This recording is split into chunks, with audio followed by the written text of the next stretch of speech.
Hey everyone, Jingar here. Welcome to the 6th episode of Subchoice, the series where you decide what I fly out. Make sure for the next episode that you leave your desired planes in the comments. Make sure to give what you see there a like if that's your choice, if that would be your choice. Don't put it down a second time.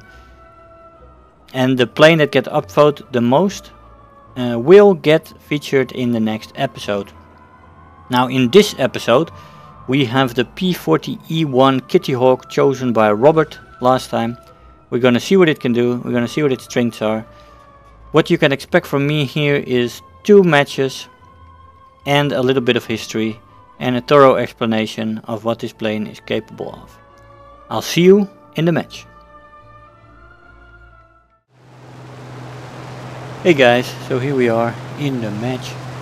We're in the Curtiss P-40E Kittyhawk, a single seat, single engine American fighter equipped with an Allison V1710-39 engine and armed with 650 cals. It first flew in 1938. There were 3 designations along the way.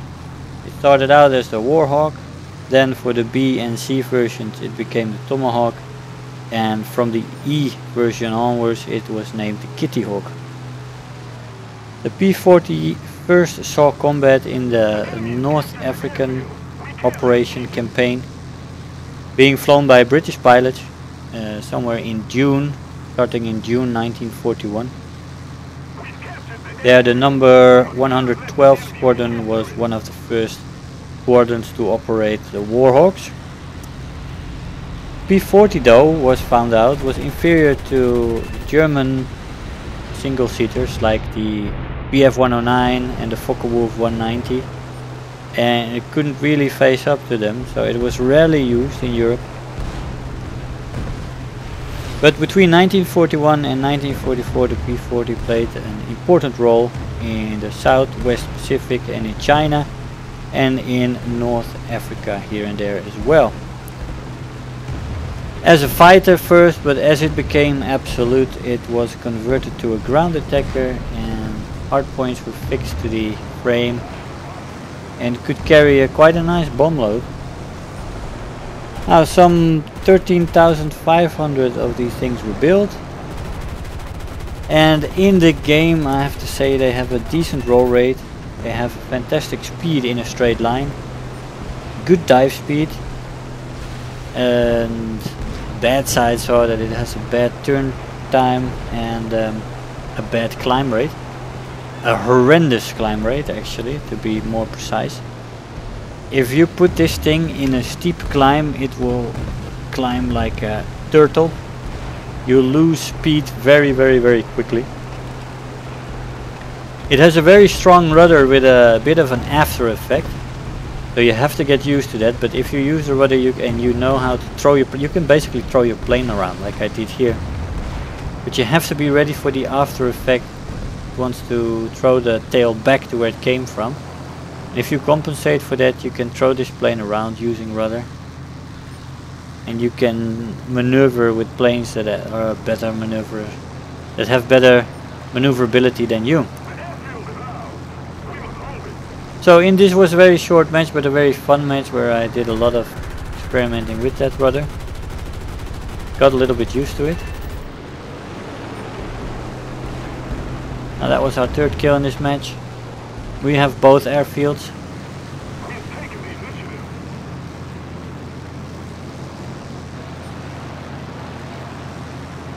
I actually wanted to go support A, but I saw this P-40 above me and I thought I might go for it, but this was one of my first matches and I don't fly the P-40 regularly. But here I notice how much speed you lose when you go into the vertical. So my personal preferred and much used loops in the vertical are not so good in the Kittyhawk. The P-40 is not made for vertical fighting. It is made to climb with in the beginning, although it's not made for climbing, but you have to get up there and then it's made to boom and zoom with. And when you zoom out from a boom, you have to make sure that you do it in a shallow climbing angle, not in a steep climbing angle. And if you want to stretch out from enemy, if you want to extend, you have to keep it in a straight line. Flying out in a straight line, this plane cannot be caught by anything except maybe a yak. It is very fast. One of the fastest planes at its battle rating in a straight line. But once you start climbing in more than a shallow angle, you are fucked, and anybody can catch up with you.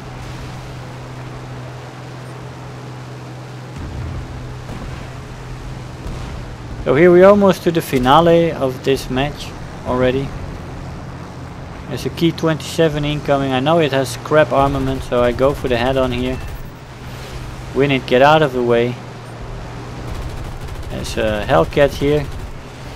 I avoid his rockets, which he shoots too late. Got him critted and hit twice, but not enough to get him, unfortunately, not yet. So we are following him. He came straight out of his dive, so he still is faster than me. Eventually I would catch him though. Here he comes. And that last dip in there got us the kill with a pilot snipe. Now here we are straight on with these boats, so I thought I might as well get a few boats then. If I'm here. Number 3. Number 4. Well, that's 5. And look at the tickets here. I see some incoming planes here, so I ignore the boats. Try to go for that P-40, but unfortunately it's too late. This match is done. One and done.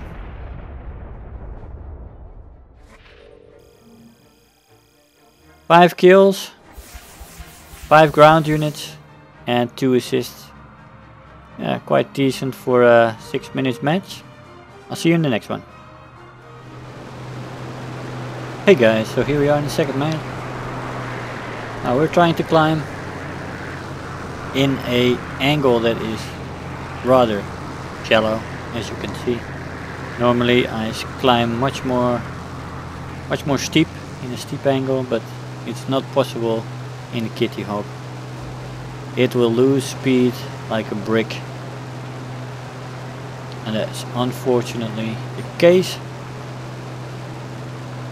But still, we got there. We're at 3,000 meters. Because we have so much problems getting up to high altitude, we decided to go down a little earlier. We are looking for a target there. Shoot that SB2 on fire. Continue my dive on this P-400. P-400 shooting at an ally. We kill him. Ally survives. Now we wanted to turn there. Did you see that 1 second? But I realized no, this thing turns very badly. So I stopped my turn and I continued in a straight line to keep my speed up. I'm at 450. It's a nice speed for this plane. Its perfect combat speed is between 400 and 500 kilometers an hour. Above 600, if you get a little bit above 600, this thing starts to be unresponsive in a dive. So you want to keep an eye on that. But between 450 and 550 is ideal for this plane. Now we see this Yak 1 here on the right going for ground targets, so we're going after him. The P-40 coming in as well. I have one ally in the neighborhood in a Wildcat F4F. So we're going for the P-40 here first, who seems to be completely unawares of me. I don't know how this is possible. I mean, I'm even coming, he should be able to see me, but don't do that, guys. Really, seriously, don't do that. What you just saw that guy do. I don't know if that was friendly fire, but could have been, possibly. I don't know. He decides against really trying to shoot me down.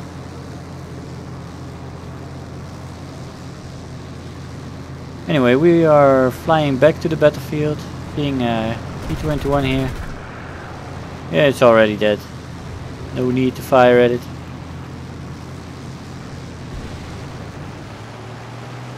Now we're trying to whip here a little bit as we try to go for altitude. We're only at 500 meters.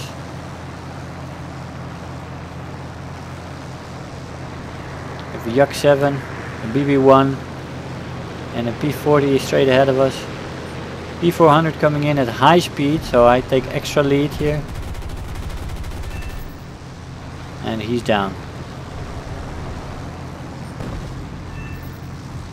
Yak 7 coming in though. Have to get him as well. Going straight up. Not always the best idea. Can work sometimes, but now we got a Spitfire here. Now it's looking for an answer because here I use rudder a lot. This thing has a really powerful rudder, but it has a bit of an after effect which you gotta get used to. But I did get behind the Spitfire, but he turned so quickly that's just not doable for us. And I actually got myself a little bit in a pickle here because I am not supposed to turn fight here. I should have continued climbing slowly and leave this guy to others, but I decided to interfere in this fight using my rudder to try to turn with them. But here there you see the after effect, it pushes it back down. And you really gotta pay attention to that after effect. It's really strong. The rudder is strong, but the after effect is strong as well. You'll notice it when you what I mean when you use the rudder on this thing for turning. But you can get used to it, and it then becomes a very usable thing, this rudder. Now 2 targets extending there. That leg 3 is way faster than me. 5 kills by the way. In the meantime, just quickly checking the scoreboard there. Also checking for enemy opponents who are doing well. If I see one and that is close, then I will always try to kill the ones that are doing good. You don't want those guys to be wrecking your team. We've got an A36 there. I'm not finding the right angle there. I got a solid hit in, but that's it. He's making some slight adjustments to his direction, and the straight from behind, those direction changes are enough to, you know, very small changes are enough to throw somebody's aim off. But here he has to turn. I only got a hit in. See Key 10 here. Japanese reserve plane. Got a Hurricane coming in. Got the lead, put him on fire. Another A36, the other one is still alive as well, so we got 2 in the area. Here comes the other one. Oh, we shoot that one down, but the other one is still around. There he is, coming for me again. I duck underneath his shots.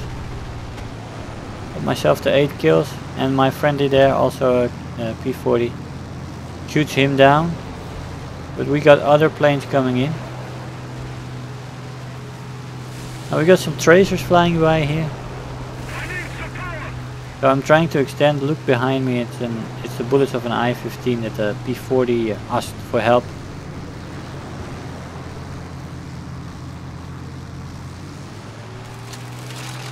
Now we're going quickly into the vertical here, and then go for a not too steep climb, getting some altitude back. There's PBY Catalina coming in.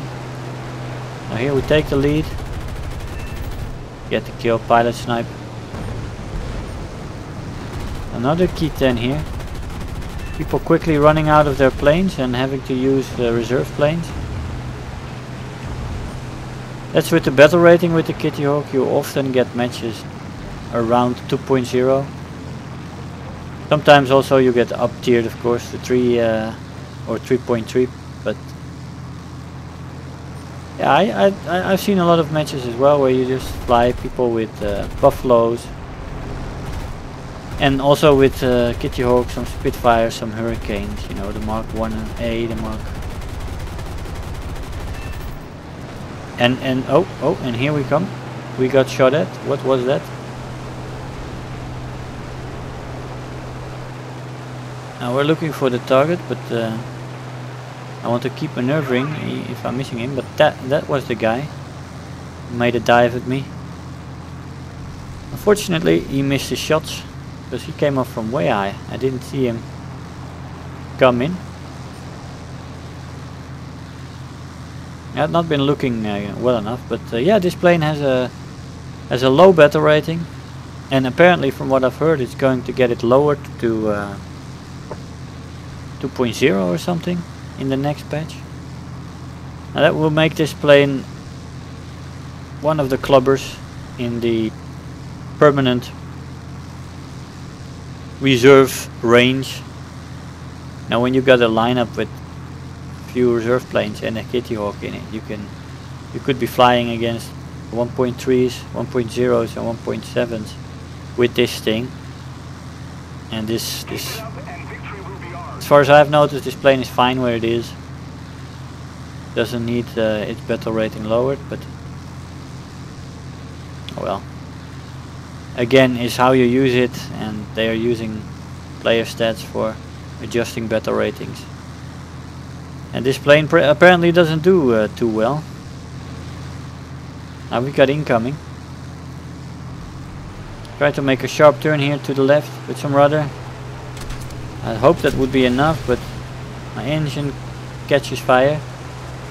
The 1B makes something very strange here, a strong turn, which enables me to shoot him on fire. And I decide to put my nose down and lower the throttle to 0 and hope that the fire goes out. And the fire does go out, but my opponent's fire didn't go out, so yeah, it was fun.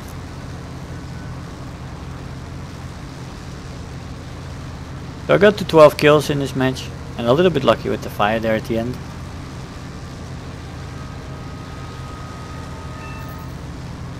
The enemy airbase has just been destroyed. And that was this match in the Kittyhawk. With 12 kills, some nice moments in there, some good examples of its firepower and its speed. And its rudder. It has a good rudder, but beware the after effect.